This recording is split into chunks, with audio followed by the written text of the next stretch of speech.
tell, this is not the Aprilia.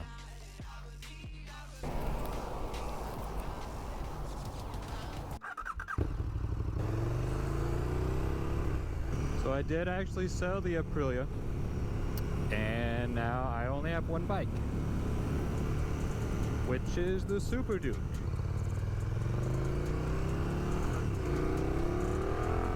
Oh. So this is only my second time riding this bike. The first time I rode it, it was just like a short ride around, went up to North Shore and back. And I parked it and I came back the next weekend. I went to ride it to work or something, and it started flashing that the rear tire was low on pressure. So I checked it and it was like 10 pounds low. So I came home immediately. Luckily I was just around the corner, checked the tire and saw that there was a plug in it. Even though the tire was new, I could tell it was new, but apparently he had run over a nail like the first week that he put it on. So he didn't tell me that part. I tried to plug it again, but I didn't trust it, so I just didn't ride it. And I called one of the shops here. I had to take my bike down there and drop it off, and then like that's what they wanted me to do, and I just didn't really have time to do it. I wouldn't have a way back home. The shop's like 30-minute drive, and I'm not about to Uber or Lyft that far. I was gonna take the wheels off myself and drop those off. So I finally just got the new tires put on yesterday. I took the wheels down there expecting to drop them off and go get them in a few days. Since the last time I called, they were talking about how swamped they were, like backed up for months.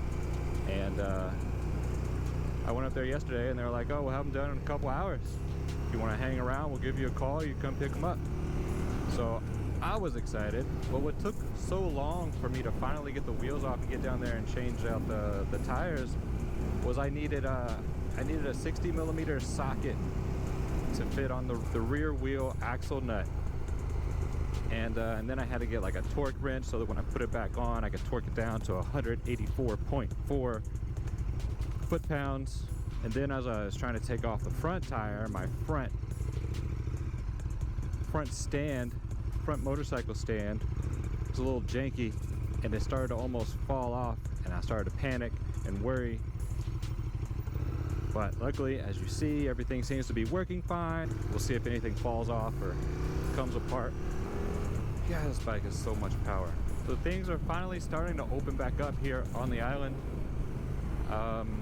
They're doing this tiered stepping program. There's like 4 tiers, and to make it to the next tier where things open up a little bit more and you can have a little bit larger crowds or groups when you go out, they have a certain criteria of like how many positive cases they can have each day.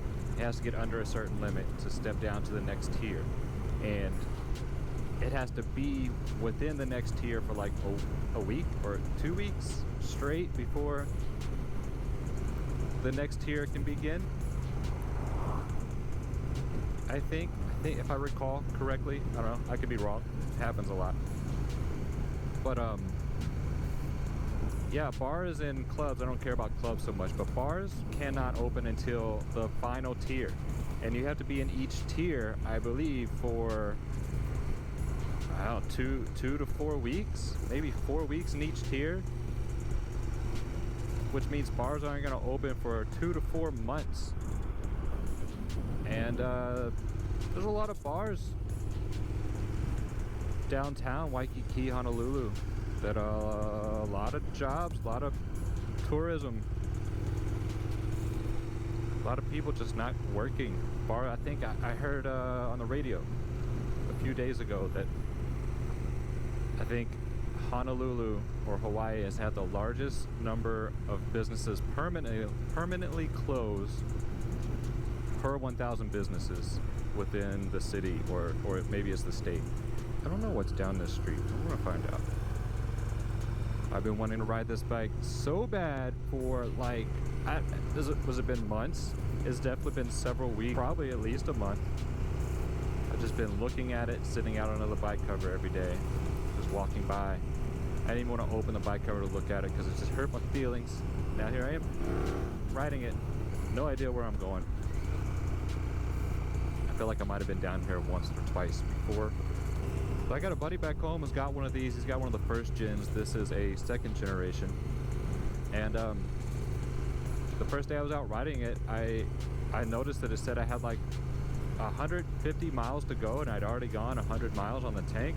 And I was like, there's no way. That's not correct. That can't be right. So I hit him up and I was like, hey, what kind of mileage does your bike get? And I don't remember what he said, but I was like, how many miles do you get to a tank? And he was like, he said something like 200 or something like that. He said he's always the last person to need to get gas. I've never had a bike that got that many miles to a tank. That's insane to me. Taco Bell sounds really good right now. That's just silly. Oh, the traffic, why? Hey bro, that's not legal. You can't do that.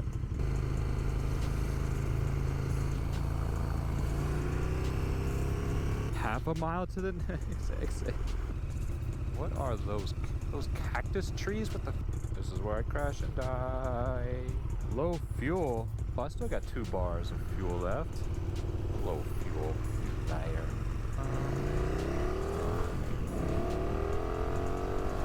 Let's see what's down here.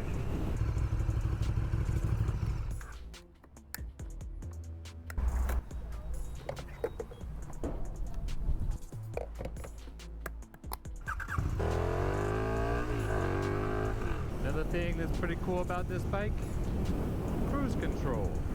That little button right there. So my camera died on me a couple days ago when I was recording the video. So I just continued on my ride, and now I'm out again. Since I hadn't done a walk around on the bike yet, figured this was also a good time to do that. Tatiana. Classy. Oh, I bet this light's not going to change for me. I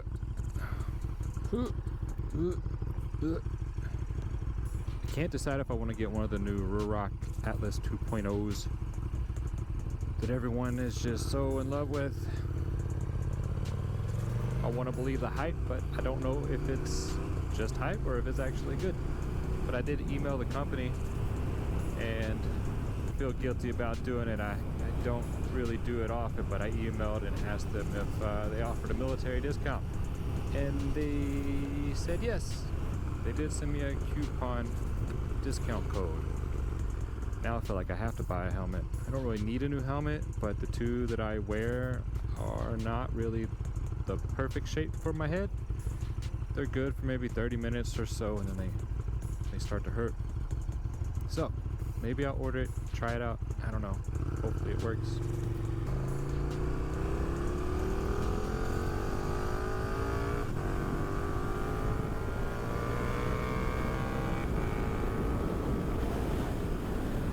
I was actually over here yesterday. I went snorkeling yesterday morning, and it's quite a bit busier than it is today. Even though today's a holiday, I guess not everyone's off of work. Stay away from all these people. Ew, gross.